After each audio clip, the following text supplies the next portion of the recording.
Welcome to सिद्धि 28। जय माँ काली, जय माँ तारा। सिद्धि 28 में मैं बात करूँगा जाप करने से क्या होता है, निरंतर जाप करने से क्या होता है। माता काली का नाम हम रोज़ लेते हैं, कभी माला पे, कभी चलते फिरते, कभी उठते बैठते, कहीं पर भी। जब हम माता काली का जाप निरंतर करते हैं, उनका ध्यान करते हैं, उनका स्मरण करते हैं, हमेशा उनके साथ रहते हैं, तो हमें क्या प्राप्त हो सकता है।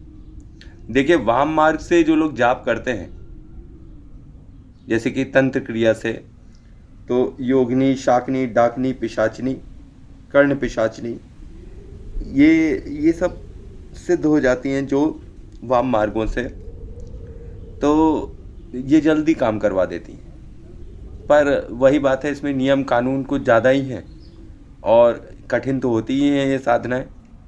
अब जैसे आप कर्ण पिशाचनी की जो साधना होती है, जिन्होंने भी की होती है, अगर आप किसी को भी ये कहते हुए सुने कि ये काम होगा, बोलो होगा कि नहीं होगा, और फिर उसके बाद वो बोले कि हाँ ये काम हो जाएगा, नहीं हो जाएगा, तो या तो उन्होंने कर्ण पिशाचनी साधना करी हुई है, जो आपका भूत और वर्तमान बताते हैं, भविष्य ये नहीं बता पाती हैं ज़्यादा। और दूसरे होते हैं पीर साधना करने वाले लोग, जो ऐसी बातें करते हैं, जिन्होंने मुस्लिम तंत्र के पीरों की साधना करी हुई है।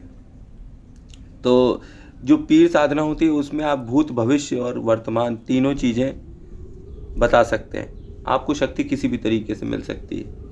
और इन दोनों के अतिरिक्त मुस्लिम तंत्र में एक जो जिन्न साधना होती है, तो वो जिन्न साधना करने में कोई बुराई नहीं है लोगों को, वो भी एक शक्ति है, पर वो थोड़ी टेढ़ी शक्ति है। इससे अच्छा पीर साधना कर लें, वो एक साधु हैं, जैसे अपने साधु होते हैं वो ऐसे ही मुस्लिम्स में पीर होते हैं। तो आप उनकी अगर साधना कर रहे हैं तब भी अच्छा है। और द बेस्ट थिंग इज़ कि जो पीर साधना करते हैं वे काली साधना कर चुके होते हैं या करने वाले होते हैं, क्योंकि आपको जान के आश्चर्य होगा कि ये सारी नेगेटिव और पॉजिटिव शक्तियाँ सब माता काली के मंत्रों से जुड़ी हुई हैं और माता काली के चरणों में सेवा करती हैं। माँ काली तंत्र की देवी हैं, जिसके ऊपर प्रसन्न हो जाती हैं उसे दिव्य ज्ञान हो जाता है, उसे हर चीज़ की नॉलेज होने लगती है। और माँ का निरंतर जाप करने से आप फ्यूचर की शक्तियाँ प्राप्त कर लेते हैं, फ्यूचर देखने की शक्तियाँ। अब फ्यूचर देखने की शक्तियाँ सात्विक मार्ग से जब मिलती है आपको, तो ये थोड़ी नहीं है कि आपने हाथ घुमाया और उधर हो गया, ये सब वाम मार्ग ही करते हैं। जब आप सात्विक पूजा करते हैं तो आपको माता काली कई तरीके से फ्यूचर प्रिडिक्ट करने की शक्ति देती हैं, जिसमें नंबर 1 तो ध्यान होता है। आप ध्यान में, योग निद्रा में चले जाते हैं और आपको ये पता चलने लगता है कि आगे क्या होगा, किसी के भी साथ, आपके अपने साथ और दूसरों के साथ भी। बस आपको करना क्या है, आपको ध्यान केंद्रित करना है उस एक पर्सन पे जिसके बारे में आप प्रिडिक्शन कर रहे हैं। उसकी कोई छुई हुई, कही हुई चीज़ आपके हाथ में होनी चाहिए। आपका जो ध्यान है उसी से ही कनेक्ट होगा, क्योंकि केंद्र में सारी शक्ति लाने के लिए कोई ना कोई बिंदु तो होना ही चाहिए ना। तो इसीलिए मैं जन्म पत्री लोगों से मांग लेता हूँ कि उससे बड़ा केंद्र बिंदु क्या होगा, उसका पूरा विजिटिंग कार्ड है, जीपीएस। अच्छा, दूसरा, टैरो कार्ड रीडिंग्स आप कर सकते हैं। आपको टैरो कार्ड्स नहीं आते हैं फिर भी आप टैरो कार्ड रीडिंग करने लगते हैं। जैसे मुझे टैरो कार्ड रीडिंग्स नहीं आते हैं, पर मुझे जो सिखाया गया ध्यान में, वो टैरो कार्ड रीडिंग्स में एक single card yes and no का और एक पास्ट, प्रेजेंट और फ्यूचर का, ये दो ही चीज़ें मैं प्रिडिक्ट कर सकता हूँ। टैरो कार्ड्स क्या बोलते हैं किताबों में ये तो मुझे नहीं पता, पर मैं जब कार्ड्स को देखता हूँ तो मुझे कुछ एक ज्ञान जैसा हो जाता है कि सामने वाले के साथ क्या हो रहा है, क्या नहीं हो रहा है। अब जिसकी आपके पास पत्री नहीं है तो उसकी आप रीडिंग कैसे निकालेंगे, कैसे कनेक्शन कर कर बताएंगे कि पत्री भी नहीं है। तो अब तो आपको ग्रहों के बारे में भी कुछ नहीं पता, और प्लस जो आवाज़ आती है वो तो नहीं आएगी। तो वही चीज़ अगर आप टैरो कार्ड्स के साथ करेंगे तो वो चीज़ आपके साथ आने लगेगी कि टैरो कार्ड्स आप खोल कर देख रहे हैं, येस या नो, किसी प्रॉब्लम का सलूशन क्या है, येस है कि नो है, ये आप प्रिडिक्ट कर सकते हैं। पास्ट प्रेजेंट फ्यूचर, पास्ट में क्या था, प्रेजेंट में क्या है और फ्यूचर में क्या हो रहा है इसके साथ या होगा, ये भी आप प्रिडिक्ट कर सकते हैं। ये आपकी साइकी और सामने वाले के विश्वास पे बहुत डिपेंड करता है। आपने कितना जाप कर रखा है, कितने ऐसे लोगों के साथ आपका इंटरेक्शंस हो चुका है, कितनी आप एनर्जी एक्सचेंजेस कर चुके हैं, ये सबसे टैरो कार्ड्स की रीडिंग्स पे बहुत फ़र्क पड़ता है। जितना पुराना डॉक्टर उतने अच्छी टैरो कार्ड रीडिंग्स, जितना ज़्यादा मंत्र जाप उतने एक्यूरेट रीडिंग्स। अच्छा, इसके अलावा जो है ये जैसे ध्यान और टैरो कार्ड रीडिंग्स, ये तो साइकी रीडिंग्स हो गई। एक आपकी क्रिस्टल बॉल रीडिंग्स भी आती हैं। तो क्रिस्टल बॉल लेकर उसमें आदमी ध्यान केंद्रित करता है। मैंने आपको पहले के पार्ट्स में बताया है त्राटक ध्यान के बारे में। ये क्रिस्टल बॉल और कुछ नहीं, वही त्राटक ध्यान का एक हिस्सा है। आप ध्यान से देखिए और आपको अपने थर्ड आई पे कंसंट्रेट करना है। थर्ड आई पे जब वाइट कलर की लाइट आने लगेगी, येलो और वाइट कलर की, और वो धीरे धीरे करके रेड में चेंज होने लगेगी, तो आप ये समझिए कि अब वो समय आ गया है कि जब आप और आगे बढ़ें धीरे धीरे, और कर आगे किसी के भी बारे में ध्यान करेंगे या किसी के भी घर जाना चाहेंगे तो आप जा सकते हैं। लेकिन ये सब चीज़ें प्रैक्टिस से होती हैं, बिना प्रैक्टिस के ये कभी नहीं आएंगी, और इसमें काफ़ी टाइम लग जाता है कि इस विद्या को करने के लिए आपको निरंतर अभ्यास, योग के लिए आपको निरंतर अभ्यास करना ही होगा, बिना उसके काम नहीं चलेगा। अच्छा, इसके अलावा भी आप फिर पामिस्ट्री, एस्ट्रोलॉजी और न्यूमरोलॉजी, इन जैसे विषयों पर भी अच्छी महारत हासिल करने लगते हैं। ये ऐसे विषय हैं जिनके बारे में शायद आप कभी नहीं जानते हो, लेकिन जब आप इनको खोलेंगे तो आपको लगेगा ये सब आपने पहले से पढ़ा हुआ है, अगर आप निरंतर माता काली का जाप कर रहे हैं तो।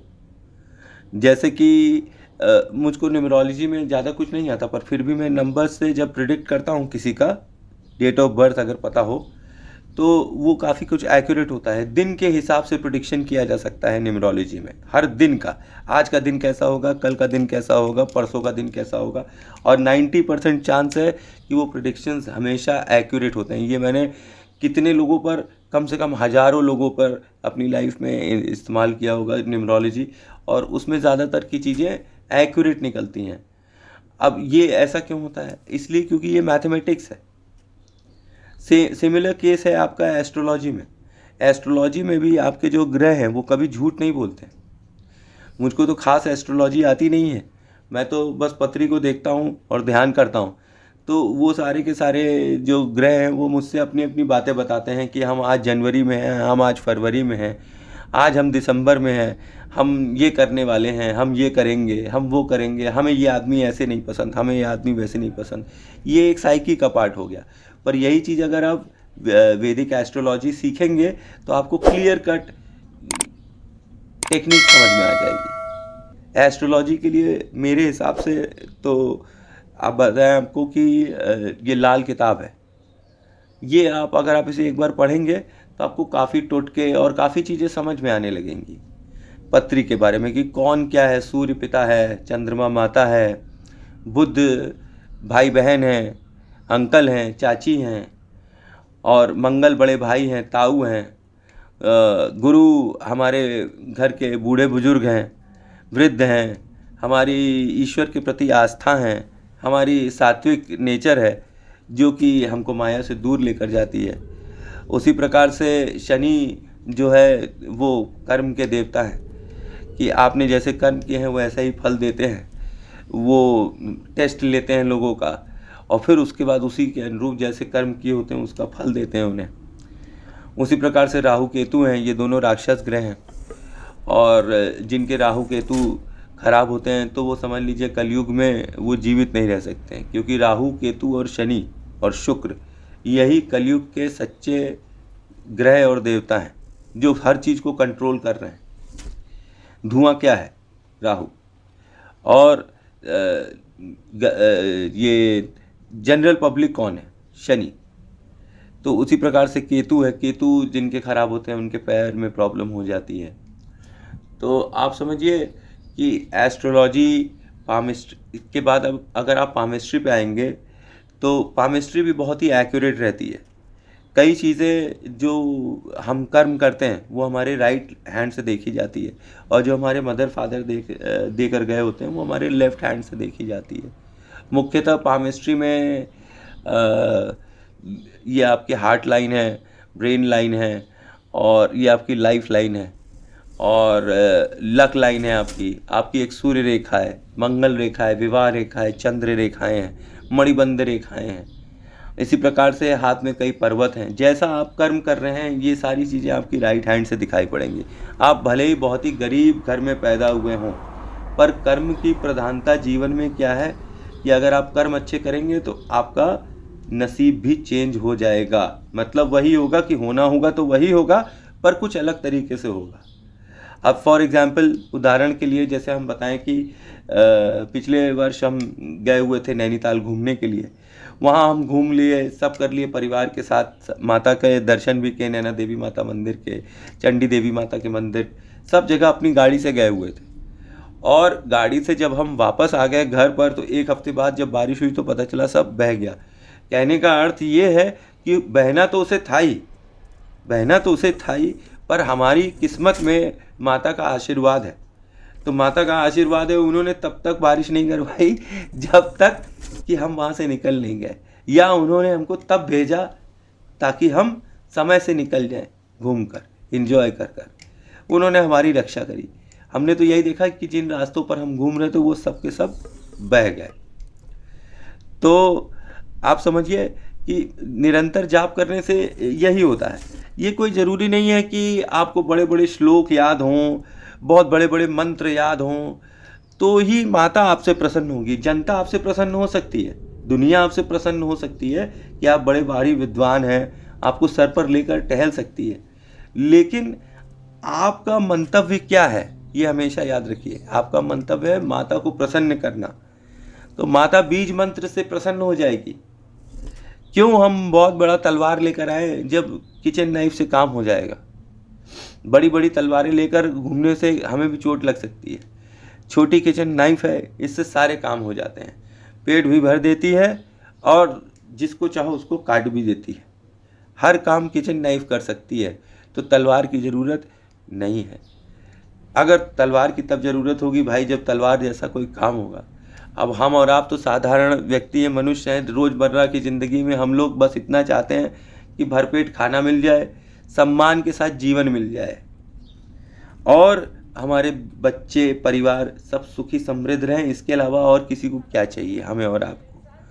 हम लोग जितना कर रहे हैं उतना प्राप्त कर रहे हैं। कौन अच्छा, एक बात बताइए, दबी इच्छाएं को छोड़ दीजिए, तो प्रमुख इच्छाएं सब लोग अपने हिसाब से रखते हैं। कोई ये नहीं कहता मैं अंबानी बन जाऊं, अंबानी बन जाऊं, अंबानी बन जाऊं। अंबानी बनने जैसे के लिए काम करना पड़ेगा वैसा, मोदी बनने के लिए काम करना पड़ेगा वैसा। तो जैसे आपके कर्म होंगे वैसे ही आप बन जाएंगे। तो ध्यान करने से आपके कर्म क्या हो जाते हैं?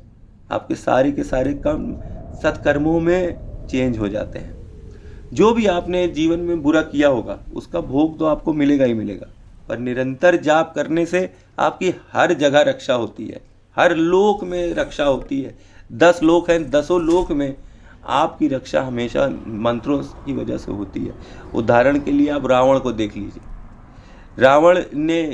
रावण एक राक्षस कुल का राजा था, और उसने इतना जाप, इतनी तपस्या कर रखी थी कि कोई चाहे न चाहे लेकिन उसकी प्रभुसत्ता हर जगह दिखाई ही पड़ती थी। वो बात और है कि जब आपको शक्ति मिल जाए और आप उसका दुरुपयोग करेंगे तो अंत भी रावण जैसा ही होगा। तो शक्तियों का कभी दुरुपयोग न करिए। अगर आपको कोई सिद्धि मिल गई है तो आप लोगों का भला कर दीजिए, उनको बता दीजिए ताकि उनको भी मिल जाए। शेयर करेंगे तो माँ का नाम ही तो बढ़ेगा, इससे ज़्यादा क्या होगा? और यही आपको करना है, माँ का नाम बढ़ाना है। तो निरंतर जाप करने से माँ का नाम तो बढ़ेगा ही, साथ में आपका भी नाम बढ़ जाएगा। सत्कर्मों के लिए सिद्धि यात्रा में माँ का निरंतर जाप करना बहुत ही आवश्यक है। देखिए 14 मिनट हो गया है। This was Siddhi 28, Siddhi 29 coming soon.